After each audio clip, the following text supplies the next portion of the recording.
Before anyone loses their mind about the sensor being dirty, keep in mind this video was filmed on Tuesday. I've already addressed it in the other videos, but it turned out to be pretty good and I don't want to throw it away. There's a lot of good information in there and we had a good time filming it, and I didn't feel like driving all the way back to Epic and making Phu and Max go through all of that. So again, sorry for the dirty lens, sorry for the dirty sensor, won't happen again, yada yada yada. Here's Max. All right, ready? Okay, how's that? Does it look good? It's not a vegan bar, but yeah, it's alright. That's normal size bars, and they're about to cut them to deathly tiny. What kind of grips you gonna run on those, you think? I don't even know if we can run grips. It's not even gonna fit. So we're gonna do something pretty wild. We're gonna cut this thing down to the classic size. I'm gonna cut 3" off of each size. So you just saw Max do a bar spin. He's at 29". We're gonna cut this thing down 3" on each side, and we're gonna try to throw a bar spin on that, okay? That's gonna be a 23" bar. Yes, yes. Old school, baby. Old school. All right, 3". Should just put it in there first and just put the tape measure by it. Pretty good. It doesn't have to be perfect. Come on, man. We're all about professional here, right? It's like 3 1/4 inch now. There we go. Okay, guys, and remember, guys, safety first, okay? So look away.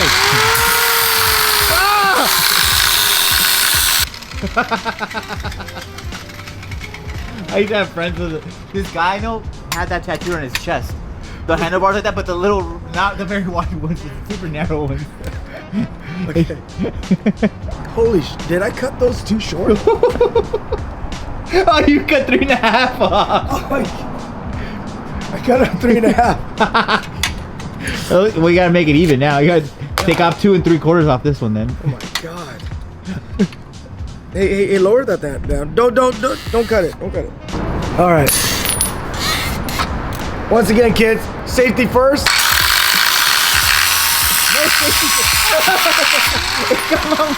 It got on my head and it burned.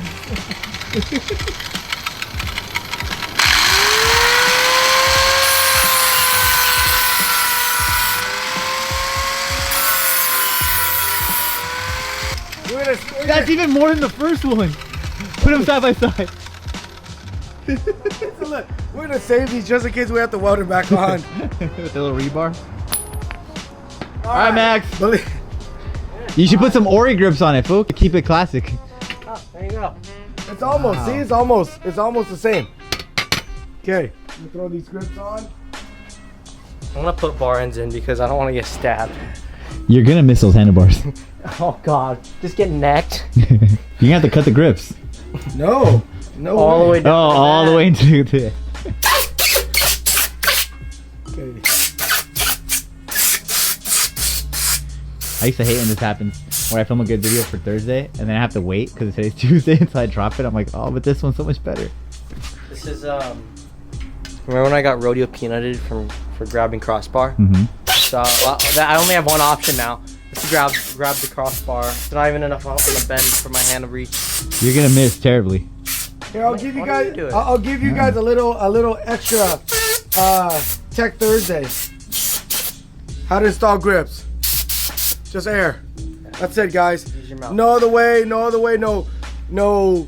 soap. No whatever. Okay. No spray paint. We should auction these bars off on eBay for someone. Yeah, $100. I want to be safe with my bar ends. Real safe with no helmet, Max. Well, you know, like people just rolled it back like then. He has a good head of hair. Comes in both colorways. We don't know if we're doing. I don't know what we're doing silver. I think just black first run. This is just samples. This one's V2. It has any difference? Yeah. Show you off camera, bro. It's top secret. Okay. The stem switch. Huh? Because I don't want to move the bars again. You guys also need to realize that the more often you open and close the bars, the more stretched out it is, the more worn out it gets. Oh. So that's why you want a 24-hour bar. Yeah. No, but that's something for you guys to consider. Don't be opening and closing your bar that much. because it will stretch it. Oh. Yeah, so guys, look at that. Oh my. This is what they used to ride. Look at this. It's pretty solid, not gonna lie. A whole fistful. Yeah. Not gonna lie. Guys, Yeah, that's why I hold guys. my grips. Guys, It's all believe it or worn in on not, now. there was an era where everybody had their bars like this. Actually, when they manufactured it, they manufactured it short. It's crazy, but you know what? Do you remember Behringer bars were really big but really narrow? Yeah. Yeah. Yep. Oh no, then so you notice how it bends like this. It got to a level where manufacturers start making handlebars with smaller crossbars, so you could have more of the straight area. So if Alf could find it, and he'll post up a picture of the I don't even know if I need to worry about Odyssey, bar angle. the Odyssey milk bar, The milk bar, yeah, for sure. and the Haro Slim bars.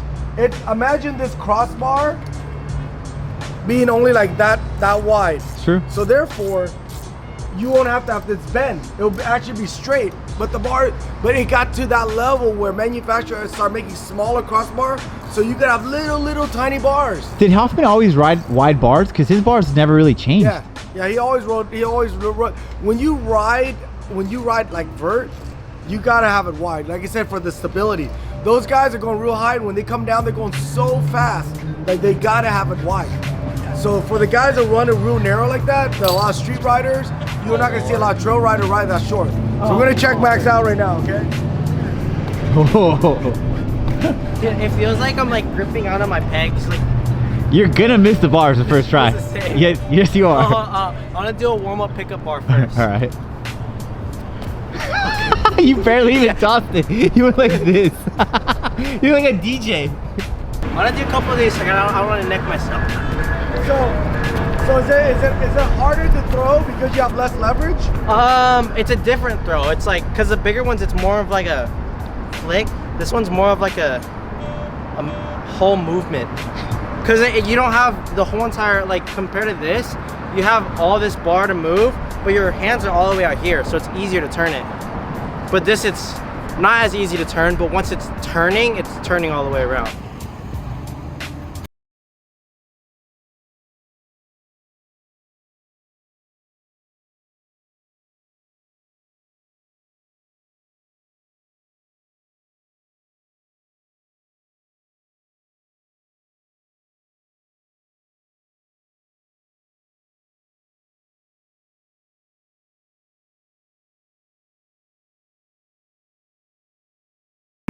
When Max was on the wider bar versus that, from my point of view, standing out, when he threw the bar, it looked like he threw a lot cleaner and a lot more easy, right? Well, the leverage point of this is so much easier. Just like when you're trying to get a really hard to get bolt off, you use a longer wrench you have more leverage. So on this, your flick, it's all the way out here, so your bars spin easier. Like this, since you're all the way inside, when you flick it, it flicks hard to get moving. But once it's moving, it's moving. But same thing with that, like you have a lot more leverage from out here. So when you start flicking it, it's a lot easier to move. So it just comes around easier. Yeah, so for some of you guys that come in here and go, you know what, I'm trying to learn bar spin. I want to cut my bar down short to make it bar spin. I can't bar, he can. You could throw good bars. What's your take? I would say that those, initially, when you're not used to it, bigger bars spin slower. Yeah. They're more cumbersome, so they're wider, but he is right, you have more leverage. So once you do get them going, they come around pretty quick. And then you have a little bit more surface area to catch. Even if you catch at the bend. Right, but if they are shorter, they do come around easier, and you can be kind of more forward, as opposed to like a big bar, you have to make sure your knees aren't bent. So there you guys have, there's really no wrong or right. So for some of you guys that think that you have to cut your bars down in order to learn bars, no, not really. It's all a matter of just getting used to. And if you want your bars cut, come to Epic. Yeah, we'll make sure we'll measure it. Later, guys.